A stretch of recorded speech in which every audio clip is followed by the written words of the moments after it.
SIMD through various methods, and how we can train organizations on better use technology. And in this process, we've conducted a lot of capacity building workshops, trainings, awareness events, etc. And through that, we've created impact in the last 1.5 years. And I'm going to quickly showcase that to you. This is our journey impact book here, and it has all the achievements that we've done throughout the course of this 1 year. And I'm just going to post that link here in the chat box. You can all feel free to read through that as well.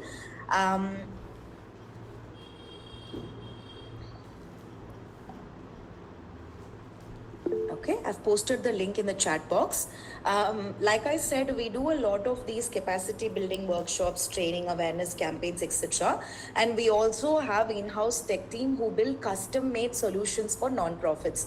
We develop websites, we develop MIS systems, donor management systems, project management systems, data visualization, data collection, monitoring and evaluation. All these kinds of systems we develop in-house. And sorry to interrupt, just 1 minute. I think participants are still joining. And because I'm the host, I'm going to constantly switch between the screens. So just give me 1 minute. I'll just admit people. Deepa, are there anyone else who's going to join this call? Should we wait before everyone else is joining, or can we start? शुदा, आप लोग एक बार देख लो कि कोई और लोग रह गए, क्योंकि वो कहते हैं उनको बारी बारी अपनी स्क्रीन बदलनी पड़ेगी टू एडमिट पीपल, एंड क्योंकि वो खुद ही अभी कुछ और लोग हैं ज्वाइन करने वाले, क्योंकि उनको बारी बारी स्क्रीन करना पड़ेगा। दिख रहा है? हाँ, क्यों बंद कर दिया? क्यों ना दिखा दे? 1 मिनट, मैं आपसे पूछ रही हूँ, कोई और लोग हैं क्या अभी ज्वाइन करने वाले? कह रहे हैं वो ज्वाइन नहीं हो पा रहे हैं, उन्होंने एक्सेप्ट भेजा हुआ है अभी, बलविंदर और रामचंद्र नाम से 2। और उसके अलावा है कोई? ये फिर उसके नहीं, बाकी तो ज्वाइन कर चुके हैं सारे। ठीक है, there are 2 people, Nandini, maybe you can admit them, and I am requesting everybody to be on the mute. Hrithik नाम से जो भी हैं, प्लीज आप म्यूट पे रहें तो अच्छा है, क्योंकि उनको डिस्टर्बेंस होगा। हाँ, लगभग सभी ने ज्वाइन कर लिया मैम। ठीक है। Okay, cool. Thank you. Yes, Nandini, you can admit and then you. Yes, Deepa. We've admitted all of them. Maybe in the first few minutes there's going to be some interruption, so I think we can ignore that and move forward. So like I said, in the last 1.5 years, this is the impact that we've created. There are about 500 plus organizations that we've reached through capacity building and AI workshop. And we've conducted 90 plus technology implementations in the last 1 year. These are custom-made solution based on every organization's request. We customize solution and we develop and we implement it for them. And we have 10 plus non-profit organizations as our long-term tech partners. These are organizations who will be onboarded for a year or 2 to be for People for Good be there as their tech partner. And we have 15 plus tailor-made solutions that we've developed for these NGOs. And these can also be replicated across various sectors in healthcare, environment, women empowerment, menstrual health and hygiene, etc. And then we have raised 90 lakhs funding for an organization called Voice Trust. We also help in proposal writing and fundraising. And we have conducted 7 plus Tech for India events across the country. This is one such event. Like this, we've conducted a lot of events, but most of it are in person. This is in fact our very second virtual event. And there are about 500 plus students that are trained and trained on the importance of digitization for social sector. And 100 plus applications we've received through our flagship program. I believe someone's raised their hand, but I'll get to it right after I finish the introduction. Don't mind me if I answer to it right away, because like I said, I'm switching between screens. So please wait once you've raised the hand if there is anything else that you need to clarify. So we've received 100 plus applications through our flagship program. And this flagship program is called our Tech Incubation Program. Every year we onboard 10 to 12 organizations to provide tech support for a period of 3 to 4 months. And the details of it, you can reach out to us and we will tell you. Every year in the month of August is when we will be launching this. This year it's happening sooner. So I will share the application details with all of you right after this call. I mean, you can go through our social media profiles and we will share those details. If you're interested, you can also apply for this year's flagship program. And we've also helped the organization to get 1 crore plus free technology credits. I think most of you here on this call would know, or I'm not sure, you might not know, but if organizations have FCRA, there are a lot of credit points that these organizations could get. But the awareness about it and the education about it is very less. People don't really know how to get that. So we help in finding those for non-profit organizations across the country. That is a little bit about People for Good, and I'm sure there's been a lot of interruptions in the first 20 minutes. So in the interest of time, I'm going to keep it very short. I will take the first 45 minutes of the session, and then Santosh will take care of the rest of it. Now, before I jump into the session, I think someone raised the hand. I'm just going to quickly check if there's someone.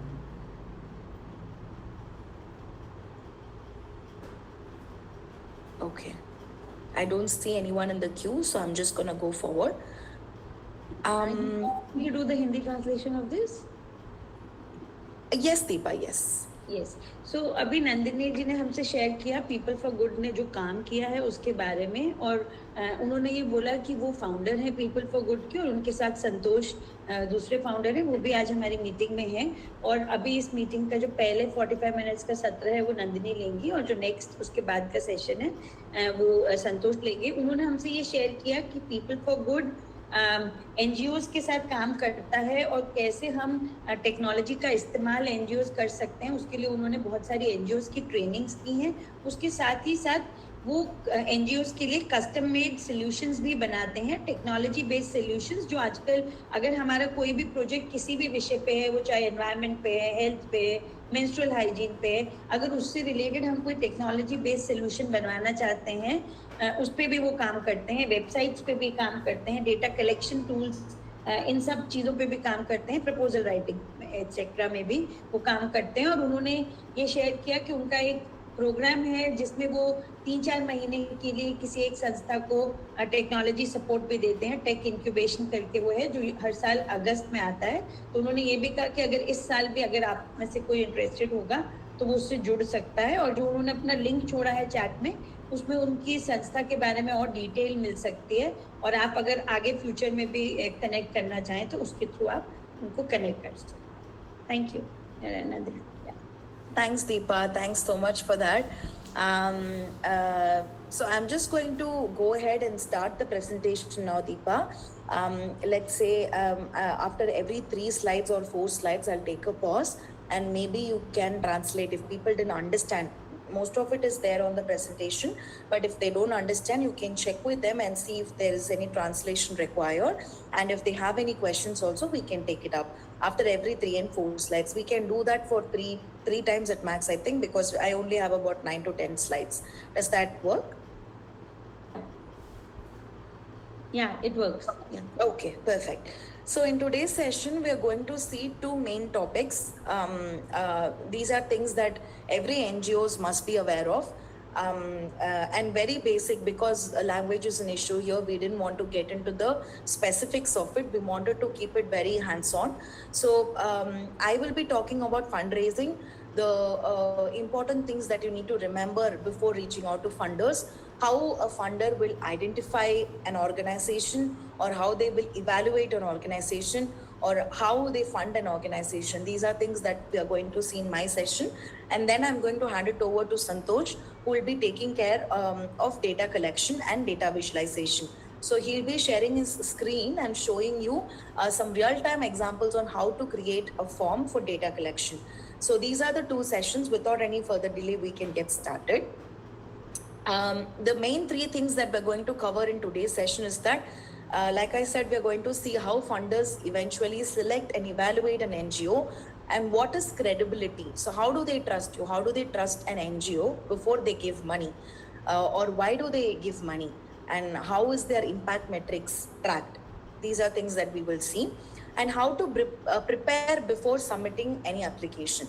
So before writing a proposal, before writing an application or going into an application portal and writing an application, what are the steps that you need to know before you get to that stage?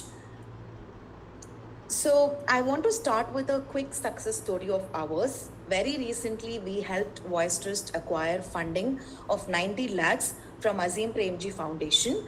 And of course, this organization has FCRA, but Azim Premji is an Indian-based foundation, so they don't really need an FCRA. But they are quite popular among the Indian organizations, and I'm sure a lot of you would have known. So to cross their due diligence is not easy. They have a huge due diligence process, and they want a lot of things to be in place. Now, before we even get to that, I want to tell you that when an organization gives 90 lakh rupees to someone or a non-profit organization, they don't give it easily. There is a lot of security check or due diligence that happen in the background, and I'll tell you how that works, right? But the first thing that you need to remember is that funders always think if an organization is prepared to receive that 90 lakhs or not. Now, let's say if your annual funding has only been 15 lakhs, right, for the last 4 or 5 years, all of a sudden, if an organization or a foundation is giving you 90 lakhs, do you have the capacity to manage the 90 lakhs is something that the funder will know, will see. And the second thing would be your structure. Does this organization have structure in place? Do they have POSH policies? Do they have HR policies? Do they have leave policies? Things like this. A foundation like Azim Premji would always want to know. And they also want to know if you're credible. They check your online presence. They see if your work is showcased in other places. So these are things that a funder will remember or will proof check before they even reach out to you in order to understand your work.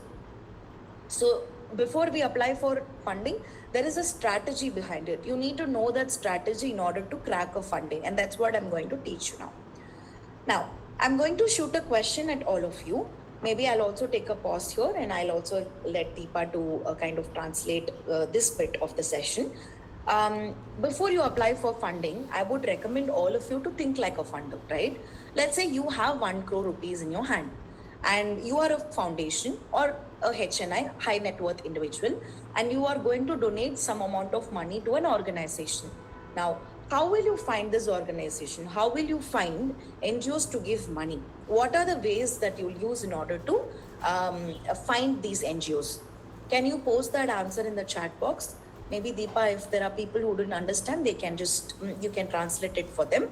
My question is, how will you decide, if you are a funder, how will you decide that you are giving money to an NGO? What are the means you will use to find these NGOs? You can post your answers in the chat box. Nandini ने एक सवाल पूछा है, मैं इससे पहले जो slide में था वो भी मैं बताना चाहूंगी, लेकिन जो अभी सवाल पूछा है नंदिनी ने, उन्होंने ये कहा है कि अगर आपके पास, आप सोचिए कि आप वो डोनर हैं या एक हाई नेटवर्थ इंडिविजुअल हैं जिसके पास 1 करोड़ रुपया है डोनेट करने के लिए, तो आप कैसे एनजीओ ढूंढोगे कि मैं किस एनजीओ को दूं ये 1 करोड़ रुपया? तो आप क्या प्रोसेस अपनाओगे या आप कैसे ढूंढोगे वो एनजीओ? तो आपके दिमाग में जो जवाब आ रहा है वो आप चैट बॉक्स में लिख सकते हैं कि आप, अगर आपने 1 करोड़ रुपया किसी को डोनेट करना है तो आप एनजीओ कैसे ढूंढेंगे? इससे आप अपना जवाब चैट बॉक्स में लिख सकते हैं। इससे पहले मैं थोड़ा सा शेयर करना चाहूंगी कि नंदिनी ने जो 2 स्लाइड पहले दिखाई, नंदिनी ने ये बोला कि हम ये समझना चाहेंगे कि कैसे डोनर्स एनजीओ को सिलेक्ट करते हैं, कि वो एनजीओ की क्रेडिबिलिटी है कि नहीं वो भी देखते हैं, और हमें कैसे प्रिपेयर करना चाहिए अपनी एप्लीकेशन सबमिट करने से पहले, उस पर भी वो बात करेंगी। और क्या चीज़ें हैं, सिंपल चीज़ें जो हम करें जिससे कि हमारे chances of getting that funding improve हो जाए। तो ये सारी चीज़ें उन्होंने कहा कि अभी हम इस पे बात करेंगे। और उन्होंने कहा जो फंडर्स होते हैं वो संस्थाओं में जब इन्वेस्ट करते हैं तो वो ये ज़रूर समझना चाहते हैं कि संस्था तैयार है, स्ट्रक्चर्ड है और क्रेडिबल है। क्रेडिबल मीन्स इसको ट्रस्ट कर सकते हैं, ये वो पहले देखना चाहता है कोई भी डोनर। उन्होंने एक उदाहरण दिया किसी एक संस्था का, वॉइस ट्रस्ट का, जिनको अभी इन्होंने रिसेंटली 90 लाख का फंडिंग अजीम प्रेमजी से पाने में मदद की है।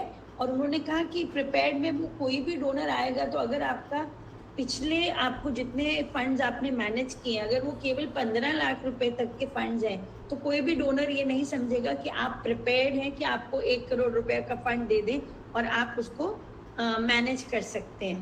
तो ये उन्होंने उदाहरण दिए कि प्रिपेयर्ड भी हो, स्ट्रक्चर्ड मीन्स पॉलिसी हो, leave policy, posh policy, HR policy, वो सब कुछ भी वो देखना चाहेंगे और संस्था की क्रेडिबिलिटी हो वो भी देखना चाहेंगे। ये उन्होंने कहा। और उन्होंने कहा संस्थाएं भी अपने आप को स्ट्रैटेजिकली प्रिपेयर भी कर सकती हैं, पोजीशन भी कर सकती हैं कि उनको कोई फंडिंग मिले जब वो किसी प्रपोजल के लिए अप्लाई करते हैं, उसके बारे में भी वो आज बात करेंगी। इसी चर्चा के दौरान उन्होंने हमसे सवाल पूछा है कि हम सब अपनी तरफ से बताएं कि कैसे हमको अगर NGO ढूंढनी होगी अपने 1 करोड़ रुपए दान करने के लिए, तो हम कैसे ढूंढेंगे, और आप लोग जवाब दे भी रहे हैं। क्या Nandini, you can carry on. Thank you, Deepa. I appreciate it. All right. So we have a lot of answers here in the chat box. Utkarsh has said through LinkedIn, word of mouth, news outlets. Pradeep has said history of NGO, past work of NGO, good website, database evidence, staff strength. All of it matters, right? All of it primarily matters. Now, in fact, the next bit of my presentation already has this information. And that's the reason why I asked you how you will find an NGO. This is exactly how a funder is going to find you. If they want to give you money, they will first check for your website. Even before they talk to you, they check for your website. And then they check your social media presence. So even before they reach out to you, they do all of this. So that's the reason why I've mentioned a quote here: if they cannot find you, they cannot fund you. So you need to be findable in order to be fundable. That's one of the topmost requirement before applying for any grant, for that matter. Now, visibility builds credibility.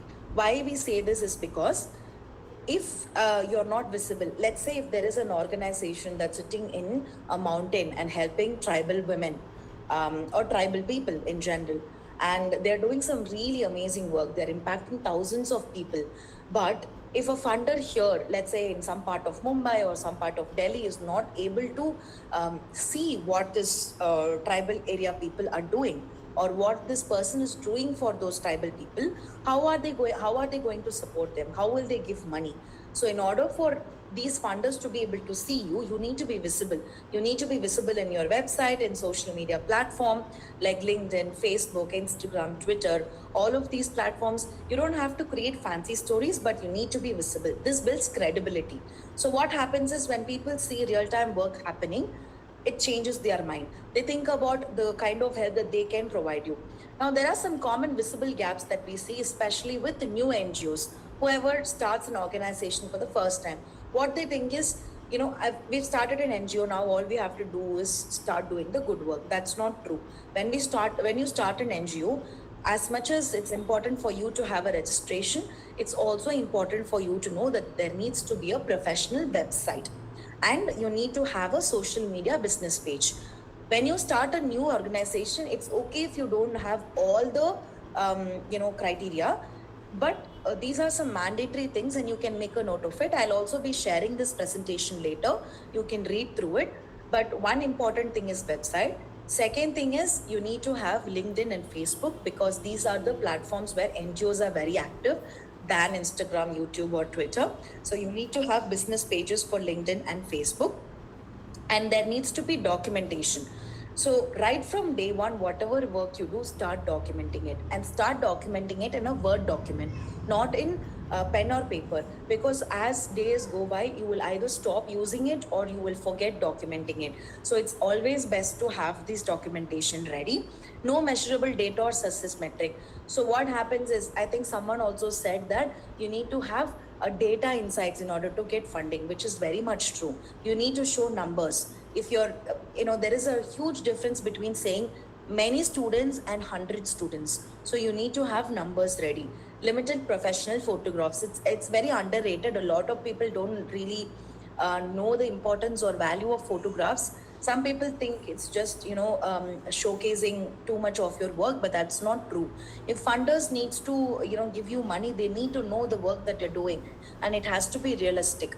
It can't be illustrations or animations. So it's important that you have real-time photographs of the work that you're doing. Now, the importance of having a website. Like I said, it's very important to have it because it's like a digital office. Just like how you have an office space to do your work, you need to also have this digital office for people to come and see the work that you're doing. Now, here are some important things that you need to have in your website. You can, this slide will also be very helpful for you if you are planning to develop a website. These are few things that are non-negotiable. It has to definitely be there. First one is the homepage. A homepage is where you get more traction.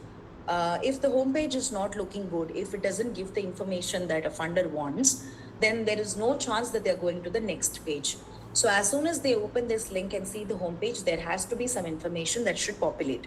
One is mission statement. Your work should be clearly iterated in the first page. It shouldn't be confusing. There shouldn't be any fancy jargons. It should be very clear. Within like 2 or 3 seconds of opening your website, they should be able to catch this information. So it should be that easy to catch. And then your focus areas, which are the areas that you're basically your SDGs, and who you serve, your beneficiaries. And fourth one is clear contact information. So these are the 4 things that you should always have in the homepage of your website. Anything else you can add, like testimonials, video testimonials, written testimonials, all of this you can add as you please, but these are important things. Second is real field photos. In the first page itself, if you see these days, when NGOs create website, as soon as you open the website, you will see a big screen full of videos and photos. It will keep moving on and on and on. It creates an impression. That's the reason why they created. So you need to have real photographs on the screen. And impact metrics. You need to be able to showcase your impact. For example, like how we have shown here. So these are numbers.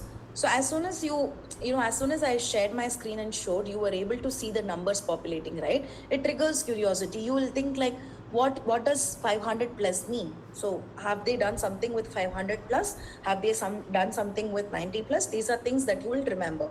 So it's important that you showcase your impact also in the first page itself, in the home page itself. And it should be there in the website. Before you develop or rather before you reach out to any funder, it's also effective or rather important that you create like a partner with us page. That also creates credibility. Now this is the third thing that we need to remember: social media presence. I'm going to take a pause right after this slide to just make sure if I'm moving in the right pace or not. All of this information is pretty straightforward. I will share this PPT with you. Right after the session, you can read through it line by line and also see what can add value to you. Social media presence is very important, but how you have your social media speaks volume, right? If your social media page only has these words or pages and pages of documentation or written scripts, nobody is going to spend time reading it. So what's very important or very eye-catching for funders is the real-time photos and short videos. So if someone in here is using Instagram, and if you're using regularly, make sure that you use Instagram just for short videos like reels, right? And in LinkedIn, you can create fancy posters and videos, etc. In YouTube, you can put long videos. But if you're going to create a video for, let's say, 2 or 3 minutes and you're going to post it in Instagram, the algorithm of Instagram will not work like that. So what happens is it will confuse the audience. It will not reach the right amount of audience. So keep short videos of short videos and document it.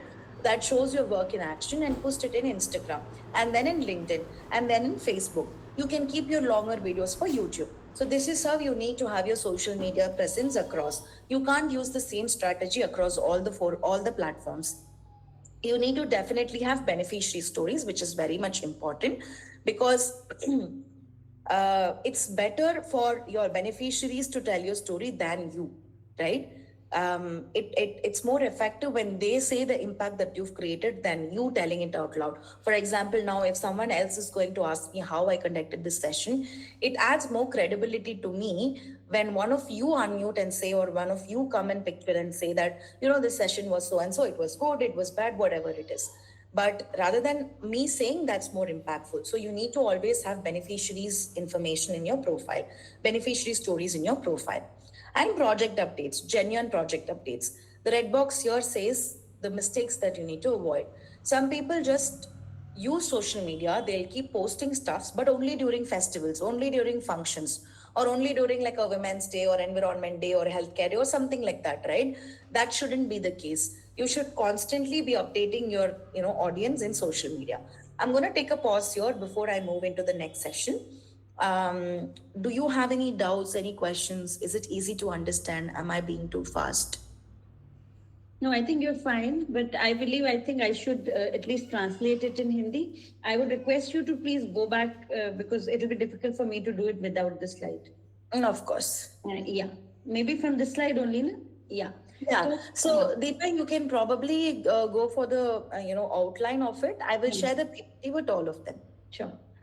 तो जब जैसे हमने पहले बात की थी कि संस्था में कोई क्या देखता है अगर वो उसको डोनेट करने जा रहा है, तो एक उन्होंने बहुत अच्छा सेंटेंस यूज किया, if they can not find you they can not fund you, कि अगर हम दिख ही नहीं रहे लोगों को तो लोग हमें कैसे फंड करेंगे. या next, that's fine, we can go to the next. हाँ, तो विजिबिलिटी, अगर हम दिखते हैं तो हमारी क्रेडिबिलिटी, लोग हमारे पे विश्वास करना शुरू करते हैं. तो दिखना भी जरूरी है, किसी को हम पे विश्वास हो. और दिखने के लिए उन्होंने कहा कि क्या हो सकता है कि हमारी एक अच्छी वेबसाइट हो, हमारी social media, Facebook, Instagram, LinkedIn पे हमारी प्रेजेंस हो, जो भी हम काम कर रहे हैं उसमें इम्पैक्ट, जो हमारा प्रभाव है उसका डॉक्यूमेंटेशन हो, मेजरेबल इंडिकेटर हो. उन्होंने उदाहरण दिया कि हम बहुत बच्चों को पढ़ाते हैं, लेकिन हम 100 बच्चों को पढ़ाते हैं, हम 2000 बच्चों को पढ़ाते हैं. जब हम इस तरह का एक मेजरेबल इंडिकेटर देते हैं तो लोगों का हमारे काम पे विश्वास बढ़ता है, रादर देन हम कहें कि हम तो बच्चों के लिए सेंटर चलाते हैं. और फोटोग्राफ्स भी जो हो वो भी हमारी प्रोफेशनल दिखने में लगे. Next slide. एक उन्होंने हमें थोड़ा और डिटेल भी दिया है वेबसाइट के बारे में, है कि वेबसाइट पे क्या क्या होना चाहिए. उन्होंने कहा एक अच्छा होम पेज होना चाहिए, फोटोग्राफ्स होनी चाहिए. अगेन वो नंबर जो हमारे प्रभाव के हैं वो वेबसाइट पे होने चाहिए. और मतलब उन्होंने हमें ये भी बोला कि हम सब भी किसी और की वेबसाइट खोलते हैं तो पहले 1 या 2 मिनट में आपको हो जाता है कि हाँ, मैंने इस वेबसाइट पे रहना है, ये मेरे मतलब की है, जो मैं जानना चाह रहा था वो मुझे पता चल रहा है कि नहीं. तो हमारी वेबसाइट पहले ही खुलते ही इतनी प्रभावी लगनी चाहिए, हमारी फोटोग्राफ्स, वीडियोज और कुछ जो मोटे मेन नंबर जो उस पर दर्शाए जाए, जिससे किसी व्यक्ति का इंटरेस्ट जागे और उसको लगे कि हाँ, ये संस्था काम करती है. या नेक्स्ट. दूसरा, उन्होंने हमें बहुत डिटेल में सोशल मीडिया के बारे में भी बताया कि हम फेसबुक, इंस्टाग्राम, यूट्यूब में हम अपने फील्ड की फोटोग्राफ्स या जो एक्टिविटीज है उसको कंसिस्टेंटली डालें. उन्होंने कहा ये नहीं कि हम सिर्फ त्योहार पे डालते हैं, हमारा कोई एक स्पेशल डे है उस पे डालते हैं. हमें रेगुलर बेसिस पे अपने सोशल मीडिया पेजेस पे अपने काम की जानकारी डालते रहना चाहिए. छोटे छोटे वीडियोस जो आजकल रील बनती है वो भी डाल सकते हैं हम. और जहां हमारा बेनिफिशियरी खुद बोल रहा है, कोई बच्चा खुद बोल रहा है कि मैं इस सेंटर में आया तो मेरी जिंदगी में क्या प्रभाव पड़ा, या कोई महिला बोल रही है, वो जो स्टोरी है वो लोगों के मन को छूती है, तो वो भी हमें ध्यान में रखना चाहिए. इस तरह की चीजें हमें अपने डालनी चाहिए. और उन्होंने कहा यूट्यूब पे आप बड़े वीडियो डाल सकते हैं, लेकिन इंस्टाग्राम वगैरह पर हम छोटी रील डालें, क्योंकि अगर हम बहुत बड़ा डालेंगे तो वो इंस्टाग्राम का जो एल्गोरिदम है वो उसको सपोर्ट नहीं. Yeah. Yes, Nandini, we can. Thanks, Deepa. Yeah. Okay. All right. I would like to also know from the audience on how it's going so far. Is it too fast, or are they able to understand what's written on the slide? Deepa, could you maybe check that and ask them to probably post it on the chat box? वो नंदिनी ये भी पूछ रही है कि जो वो बता रही हैं क्या आपको वो बहुत तेजी में तो नहीं लग रहा है, आपको समझ में आ रहा है, या आपके कोई सवाल भी हैं तो वो भी आप पूछ सकते हैं. और जो वो कह रही है कि ये प्रेजेंटेशन वो हमसे शेयर करेंगी बाद में, लेकिन अगर अभी भी किसी को लग रहा है कि हाँ कुछ फास्ट है तो आप बता सकते हैं, और कुछ सवाल है तो आप चैट बॉक्स में पूछ भी सकते हैं, और अगर कुछ इशू है वो भी आप चैट बॉक्स में लिख सकते हैं. Great, cool. Thank you, Deepa.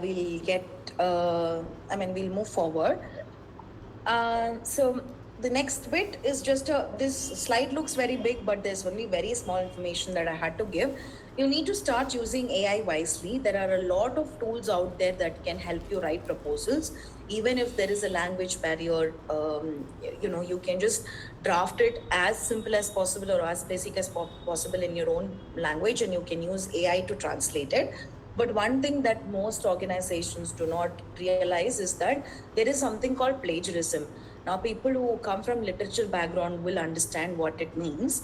Now, if, let's say, for example, you copy some information from online and then you paste it directly to a document and then you submit it, there are high chances that your funders will find out that this is plagiarized. That is, they will find out there are tools for it, and there are AI tools for it these days to tell if you've copied this content from somewhere else. So two programs might look similar, but how you tell your story will look very much different. How one person who belong to one organization, let's say for example, one person who belong to Child Survival India says the story will be very much different to how another person from Haryana Forces will tell. So it's very important. It's absolutely important that you use your storytelling method, write it down, be it Word document or anywhere. Just write it down, type it down. Even if it has grammatical errors, it's okay. Even if it's in your own language, regional language, it's all right. Write it down and then get AI's help to convert it into a story, rather than just copying someone else's story and updating it, because that will create a lot of plagiarism issues, and that throws funders off balance. And when you do that, it breaks credibility. Funders stop trusting you. So never commit that mistake of copying from internet or using AI to just build your overall story. That's very important. Authenticity is very important.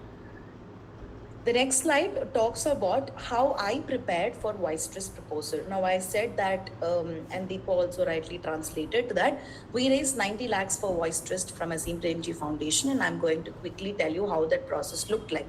In the interest of time, I'm going to keep it very quick, but if you have any doubts, you can reach out. First, building digital presence. I told you there has to be a website and LinkedIn business page and Facebook business page, non-negotiable. But other than that, if you have YouTube, Instagram, that's up to you. Having these two is very important because the audience are higher and the NGOs are more active in these platforms. Second is define focus areas. So when we wrote proposal for Voice Trust, we remembered one thing. They work in multiple areas. They work with women, they work with children, they work in healthcare, they work in environment, etc., etc. But you need to get your story straight. You need to focus on top 2 or 3 programs, top selling programs that you have. By top selling, I mean the top impacts that it has created. So you need to categorize top 2 or 3 programs and document it. Open a Word document. You can do this as an activity right after this training session. Open a Word document, categorize your work. Let's say if you're working in women empowerment, children and healthcare. And if you're working on 2 more domains, you can categorize it. But you will know that these are 2 or 3 programs which has always received funding and people have always loved it. A lot of people were impacted by it. A lot of beneficiaries are a part of this program. You will know that, right? So categorize it and pick 2 or 3 thematic areas, have a document ready. I will tell you how to write that document now. Okay, that is the third bit, which is logical framework analysis. So first thing is picking 2 or 3 top programs of your organization and then doing the logical framework analysis. This sheet that I show over here, you can use this, and it's a template. You can use this. I've been giving this template out to all the sessions that I do. So I'll of course be giving it to you as well. You need to just read through all of it and map it according to the levels that you see here. So there is goal, there is outcome, there is output, activity, indicator, means of verification, assumption. These are 7 things that you need to have ready before you even go into an application portal and apply for grant, right? Let's say, for example, if there is a L'Oreal Paris grant that you're applying for and you're going into the portal. Now, L'Oreal Paris application portal looks very big. There are about some 20-30 questions. Now, you can you can answer those questions. You will know what those questions are only after you fill the first page. So you need to fill the entire first page before you could go to the second page, right? Now, it will take a lot of time if you try to fill an application like that. So before you even get to the portal bit, it's necessary that you have a document ready. And that document should have this logical framework analysis, LFA. It's popularly known among a lot of people, a lot of proposal writers and funders. and people who write proposals, they have this framework ready. Earlier it used to be big and people wrote for pages and pages, but now it's become small. Nobody it's like that. So it's all become updated. Everyone's applying it in portal, so you can just use this method to draft that document. And once that document is ready, once you've mapped it correctly, for example, goal is nothing but improve foundational literacy for rural children. Outcome is 60% of student achieve grade level reading. Output is nothing but 800 students receive structured learning. So it's pretty straightforward. I've just mapped it and I've given an example. You can do the same. That is, you can remove all of these columns and you can do the same for your organization based on your thematic areas, right? And once you've done that, you can, based on those three documents, you now will have 2 or 3 top programs of yours with a proper structure. Based on this, you can hunt for funders. It becomes easier. So when you go, if you have this ready, in the time when you apply for 2 or 3 funding proposals, you can apply 10 to 12 proposals in like 1 week's time. That will happen only if you have this document ready. Otherwise, every proposal will look like a new task to you. If you have these documents ready, you just have to go in and start applying because you already have the answer. And then the next thing that you need to also remember is the proposal tracker. This is my proposal tracker. There is nothing confidential here. I can share it if you want, but I have a tracker like this: funder's name, submission link, deadline, date, nature of proposal, status, follow-up dates, and next steps. The reason why I have this is because I need to know when is the deadline, so I can, take some time around it. And when I've submitted it, and if I haven't heard back from them in 1 week's time, I keep following up with them every week. Follow-up is very important because the more you follow up, the more the more chances of responses you get. If you don't follow up, if you're not consistent with the follow-ups, then funders might not even remember you. Let's say you keep regularly following up and you don't get the grant for this year. You apply next year, you keep following up, you don't get it. Third year, when you apply, when you follow up, they will know that this person has been following up rigorously, so we're going to give them a chance. It's a mind game. You need to know that. You need to start acting like that. Deepa, I'm just going to take a pause here. I know there was too much information, so maybe you can translate if you want. Yes, I can translate, but I'll need to see those slides. Of course. This is the slide that you can start from. The previous one was just on AI. Yeah, but I think we should speak about plagiarism and also not just copy from anywhere. This is the slide on that. No? This is the slide on that, yes. So, okay. तो हमें उन्होंने ये भी बताया नंदिनी ने अभी कि हम AI का इस्तेमाल कर सकते हैं, लेकिन AI का इस्तेमाल करें जिससे हम अपने जो हम लिख रहे हैं उसको बेहतर बनाएं, कॉपी ना करें. उन्होंने कहा कि हमें जिस भाषा में आता है, अब आजकल हमारे पास AI के टूल्स हैं, तो अगर हम हिंदी में भी लिख रहे हैं या जो भी आपकी भाषा आपने उसमें लिखा, उसमें आपने अपने लेवल पे जो आपने कहा केस स्टडी है या जो भी प्रपोजल है आपने उसमें लिख लिया, उसके बाद आप ये प्रॉम्प्ट दे सकते हैं कि वो उसको अंग्रेजी में ट्रांसलेट कर दे. क्योंकि अगर हमने कहीं से कॉपी पेस्ट करके अपने प्रपोजल या किसी डॉक्यूमेंट में डाल दिया, तो आजकल ऐसे टूल्स हैं जो पता कर सकते हैं कि हाँ ये चीज कहीं से उठाई हुई है सीधा कहीं से, और उससे हमारा डोनर के साथ मतलब हमारा इम्पैक्ट बल्कि उल्टा पड़ेगा डोनर पे कि इन्होंने तो किसी की चीज उठा के कॉपी पेस्ट की है. तो उन्होंने ये कहा कि आप AI का इस्तेमाल करें, लेकिन उससे अपना जो कहना चाहते हैं उसको बेहतर बनाएं, रादर देन कि हम सीधा कहीं और से उठा के चिपकाएं. नेक्स्ट जो दूसरा वाला है, उन्होंने अपना उदाहरण देने की कोशिश की है कि कैसे वो वॉइस ट्रस्ट को अजीम प्रेमजी फाउंडेशन का जो उन्होंने प्रपोजल दिलाया, फंड दिलाया, वो कैसे दिला पाए. तो उन्होंने कहा कि उन्होंने संस्था की डिजिटल प्रेजेंस बनाई. जैसे पहले उन्होंने बोला था वेबसाइट उनकी अच्छी से बनाई, और संस्था कई विषयों पे काम करती थी, लेकिन उन्होंने कुछ 4 या 5 फोकस एरियाज को आइडेंटिफाई किया जिसमें ज्यादा काम है संस्था का, जिसमें ज्यादा प्रभाव संस्था दिखा सकती है, उसको आइडेंटिफाई किया.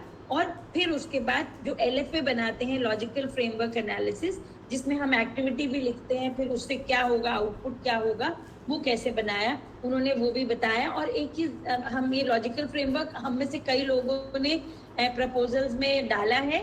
नेक्स्ट कर सकते हैं Nandini, and you can do it the next slide. वो हमसे ये शेयर भी करेंगे जो उनका फ्रेमवर्क है. Next slide. हाँ, ये उन्होंने एक उदाहरण दिया है कि कैसे जो हमारा मुख्य जो गोल होता है प्रोजेक्ट का, कि हमारा मुख्य उद्देश्य क्या है, और फिर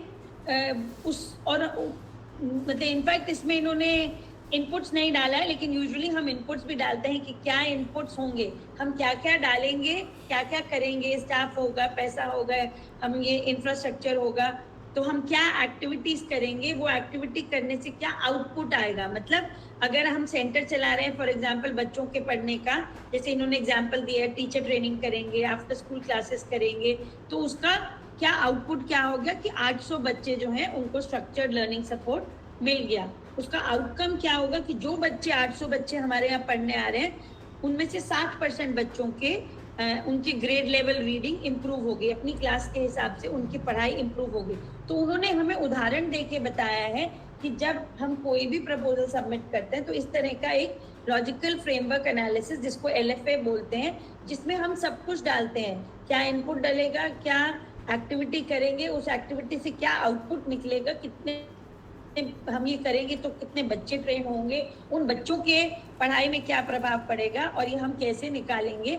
और मीन्स ऑफ वेरिफिकेशन कि हम सेंटर की अटेंडेंस रिकॉर्ड्स होंगे, बच्चों के टेस्ट रिकॉर्ड्स होंगे, हम सेंटर चला रहे हैं उसकी फोटोग्राफ्स होंगी, ये सब कुछ हमको उस एक लॉजिकल फ्रेमवर्क में लिखना होता है। इन्होंने ये भी हमें बोला कि अगर हमारे जो की प्रोजेक्ट्स हैं, जो संस्था के फ्लैगशिप प्रोजेक्ट्स हैं, for example child survival India अगर हेल्थ पे काम करता है, तो हम अपने ऐसे कुछ LFAs बना के भी रख सकते हैं, क्योंकि जब प्रपोजल की डेडलाइंस होती हैं, टाइम नहीं होता है, तो अगर हमें मालूम है कि हम इस तरह का काम ज्यादा करते हैं और हम उनके लिए अप्लाई करेंगे, तो हम पहले से भी अपने कुछ LFAs अपने की प्रोजेक्ट्स के बना के रख सकते हैं, जिससे कि हम उसमें बस नंबर्स, लोकेशन, उसको उस टाइम थोड़ा चेंज कर सकते हैं depending upon the proposal requirement. और एक और बात उन्होंने शेयर की कि ये इनका अपना ट्रैकर है, ये जो भी काम कर रही हैं कि मैंने इस प्रपोजल के लिए अप्लाई किया, इन्होंने एक तरीके से अपना ट्रैकर बनाया हुआ है कि मैंने जो सबमिट किया चीज़, क्या सबमिट की, किस डेट को सबमिट की,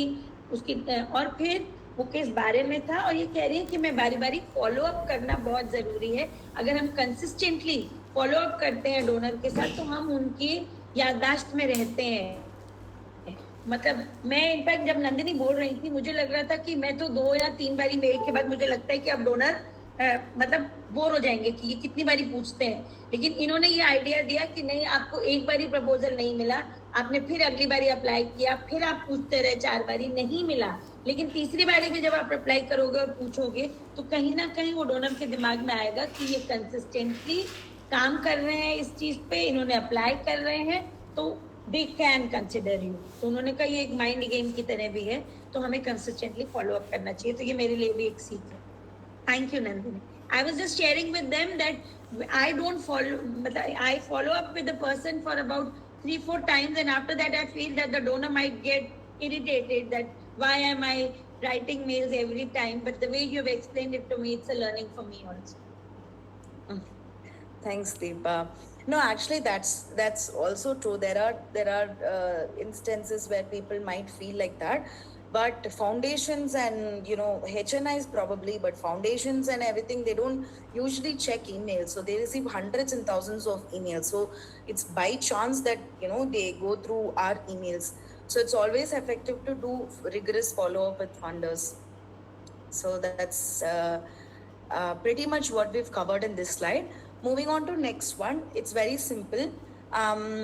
Design your impact from activities to measurable outcomes. So no matter what story you say, numbers always matter. You need to always include number, and that's what this slide is about. Now, you could say we conducted a training activity for women, and all of those women have started earning. This is also an impact. You're saying that you have trained a lot of women and you are helping them to earn now. But how many women have you trained, and how many of them are earning right now? Is it 10? Is it 5? Or is it just an assumption? No, we can't kind of give funders such vague responses. So it's always good to have such documentation where it says something very clearly like this. You should have this formula with you: activities, outputs, outcome, and impact. So what is the activity? We conduct training activity. Output, we created that output through 500 women. We shortlisted 500 women for this activity. And 300 of them are earning now because of this activity, and household income improves. So this is an impact. Even better, you can go one step ahead and tell how many households income has improved or how much income has improved for them. That's also a data that you should always have handy. And one thing that you should remember is funders trust measurable impact more than descriptive language. So you can write pages and pages of stories, but that 2000 or that 50 or that 100 is what will catch funders' eye, because nobody is going to sit and read all of it. When you write numbers, that will catch them, and that will where they'll take a pause. So that's what we should remember. And this is a before after example. Like I told you earlier, there is a huge difference between many students benefited and 750 students improved math scores by 35%. It should be as clear as this. This is how you should be writing it. And there are 4 critical rules which I feel that you need to have before writing a proposal. One is being realistic. If your organization is only eligible, or rather if your organization has only raised funds for 15 lakhs in one annual year, you can ask 1/3 of that money, right? You can't ask for 5 crore rupees if you've only raised annual budget of 15 lakhs. It's very important that you ask for 1/3 of that money. If you've raised 15 lakhs, then you can ask for 7 lakhs. Or let's go one step ahead and we can still ask for 15 lakhs, but they're going to come down and say, like, we can only offer you 10 lakhs. But you can't ask more than that. So over-promising is always a problem, because over-promising makes you look like an amateur. It doesn't make you look like a mature organization who've always known how to play this. Second is, one project is equal to one clear outcome. You should always have a very clear outcome for each project, right? Let's say let's take this example. If you're saying 500 women are being trained and 300 of them are earning and their household is improving, this is one project and one outcome. In this, if you're going to say that we are going to give 500, among these 500 women, we are also going to take care of their medical expenses. We're also going to train them on digital skills. We're also going to teach them farming. If you tell multiple things like this at once, it's going to throw funders off balance, or rather it's going to confuse them. And then designing a log frame before writing the proposal, which is the LFA. It's very important that you have that LFA ready before any proposal. And a strong log frame will lead to a stronger proposal, and the funding probability will be higher. This is the last slide. One powerful habit that you can start today. Before you apply for funding, just think for yourself. And this is not, I'm not saying people who don't have media presence will not receive funding. I'm just saying that if you have a good media presence, if people can find you online easily, your chances of getting funding is going to improve.